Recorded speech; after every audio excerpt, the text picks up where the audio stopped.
इस वीडियो में हम बात करेंगे कैपिलरी ट्यूब्स के बारे में, और कैपिलरी ट्यूब्स में कोई भी फ्लूइड या तो राइज होता है या फॉल होता है, कैसे होता है, इस बारे में डिस्कस करेंगे हम इस वीडियो के अंदर।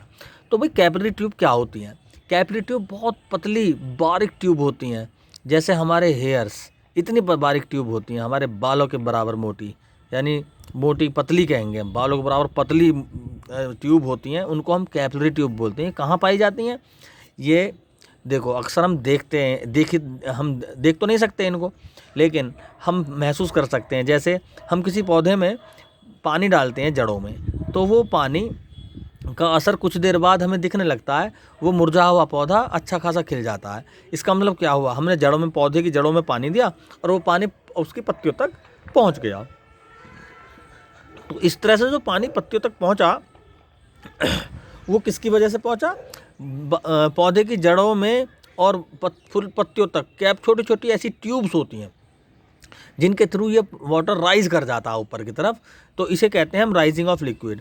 तो इन कैपिलरी ट्यूब में वाटर ऊपर की डायरेक्शन में, भाई पानी तो सदा हाई हाइट से लो ना, हाई प्लेस से लो डाउन प्लेस की तरफ फ्लो होता है ना, ऊंचाई से नीचाई की तरफ को फ्लो होता है पानी ऑलवेज, लेकिन ये कैपिलरी ट्यूब में नीचे से ऊपर की तरफ चढ़ जाता है। इसका कारण क्या है? इसमें हम यही सीखेंगे इस वीडियो में कि किसी कैपिलरी ट्यूब में वाटर ऊपर की तरफ राइज क्यों होता है और मरकरी इनमें डाउन नीचे की तरफ फॉल होती है, तो ऐसा क्यों?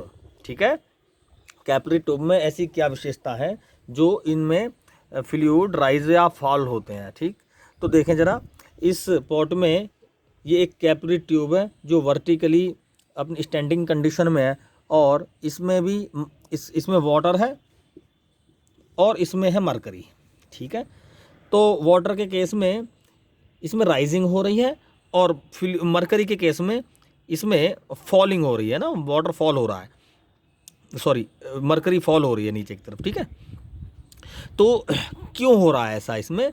देखें ज़रा, तो जैसे हमने कैपिलरी ट्यूब वर्टिकली एडजस्ट करी इसमें वाटर में, तो होता क्या है कि इसमें एक कॉनकेव मेनिस्कस बनती है इस तरह से। ठीक है, कॉनकेव मेनिस्कस उस वीडियो में हमने बता रखा है मेनिस्कस कैसे फॉर्म होती है।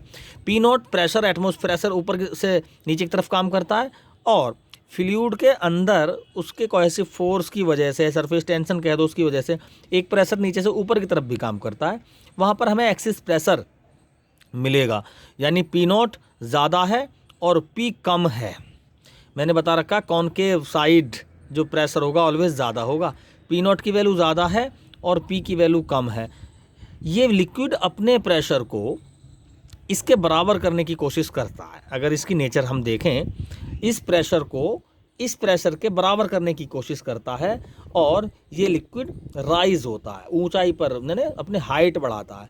और कब तक बढ़ाता है? जब तक हाइट बढ़ने से, जब तक इस अंदर साइड, इन साइड का प्रेशर आउटसाइड यानी एटमॉस्फेरिक प्रेशर के बराबर ना हो जाए। एक्चुअली होता क्या है, ये जो मॉलिक्यूल्स हैं, ये सरफेस मेनिस्कस पर जो मॉलिक्यूल्स हैं, एक मॉलिक्यूल यहाँ होगा, एक यहाँ होगा, एक यहाँ, इस तरह से होंगे ना कर्व, तो इनके बीच में कोहेसिव फोर्स कुछ इस तरह से काम करता है, इस तरह से काम करता है, ऐसे।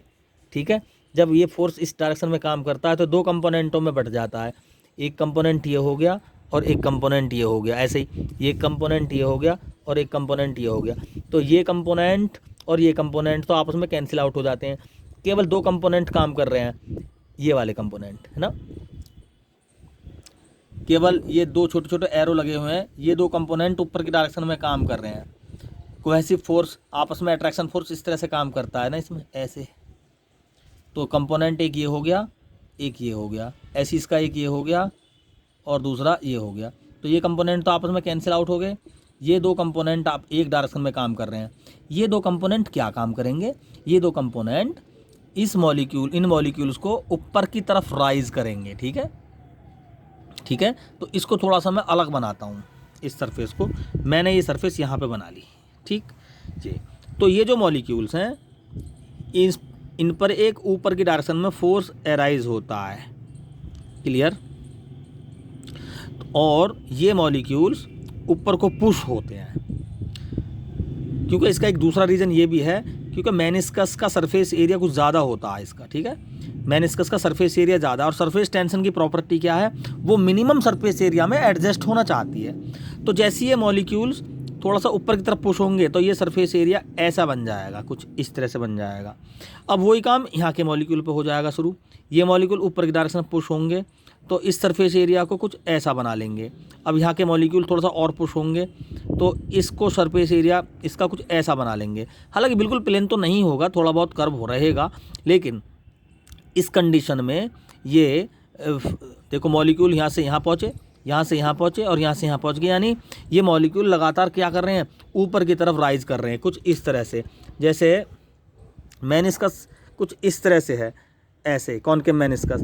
तो जैसे मॉलिक्यूल बीच पॉइंट के, ये मिड पॉइंट के बिल्कुल ऊपर की तरफ राइज होंगे तो कुछ इस तरह से होंगे। ऊपर हो गया ये, लेकिन थोड़ा सा फैल गया, थोड़ा और ऊपर, थोड़ा सा और फैल गया, थोड़ा सा और ऊपर, थोड़ा सा और फैल गया, यानी मेनिस्कस की शेप फ्लैट होती चली जाएगी और ये ऊपर की हाइट इसकी बढ़ती चली जाएगी। तो इस तरह से, यानी सरफेस टेंशन की प्रॉपर्टी है मिनिमम सरफेस एरिया में एडजस्ट होना। तो जो ये वाली सरफेस थी ये तो बहुत ज़्यादा थी, लेकिन इसलिए ये फ्लूइड अपने कम से कम सरफेस एरिया में एडजस्ट होना चाह रहा है। तो इसलिए ये ऐसे से इस तरह से मॉलिक्यूल बढ़ के अपनी साइज बढ़ा के इस तरह से ये चल के ऊपर अपनी हाइट को बढ़ाता है और अपनी शेप को कुछ इस तरह से कर लेता है, यानी सरफेस एरिया डिक्रीज़ कर लिया। अब सेम काम ऐसे ही होता है इस केस में। यहाँ पर देखें ज़रा, ये यहाँ पर क्या है, यहाँ मेनिस्कस है, कॉन्वेक्स मेनिस्कस। कॉन्वेक्स मेनिस्कस ये किसके केस में है, ये है मरकरी के केस में। यहाँ पर भी क्या होता है, जो मॉलिक्यूल्स होते हैं ये वाले, इनके बीच में एक फोर्स तो ऐसे काम कर रहा है और दूसरा फोर्स इस तरह से काम कर रहा है, क्लियर।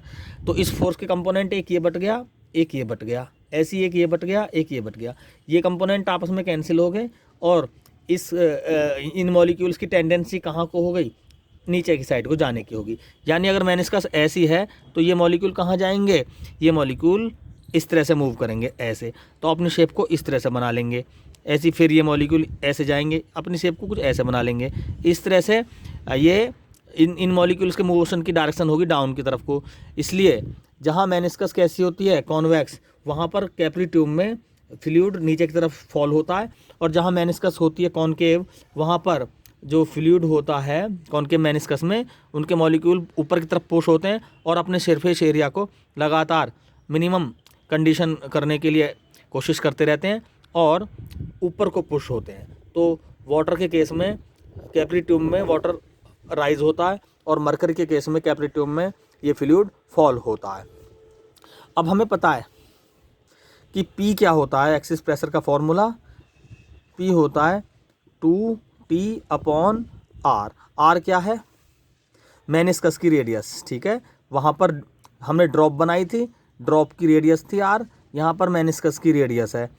तो अब हम थोड़ा सा इस एक्सप्रेशन को थोड़ा सा और एक्सपेंड करेंगे। यहाँ पर देखें जरा इस डायग्राम को, यहाँ पर एक कैपिलरी ट्यूब दिखाई गई है और ये इसका मेनिस्कस है, मेनिस्कस, और ये एंगल ऑफ कांटेक्ट है यहाँ पर, ठीक है, थीटा। तो अगर इस मेनिस्कस की रेडियस कैपिटल आ रहा है, ये सेंटर है मेनिस्कस का, ठीक है। अगर हम इसको सर्किल बनाएं तो ये कुछ इस तरह से सर्किल बन सकता है इसका, ठीक है, ऐसे इस तरह से इसका सर्किल बन सकता है इस तरह से, ठीक है। तो ये सेंटर हो गया मेनिस्कस का, और ये इसकी कैपिटल R रेडियस है, और जो कैपिलरी ट्यूब है इसकी रेडियस है स्मॉल r। तो यहाँ से हम कॉस थीटा निकाल सकते हैं।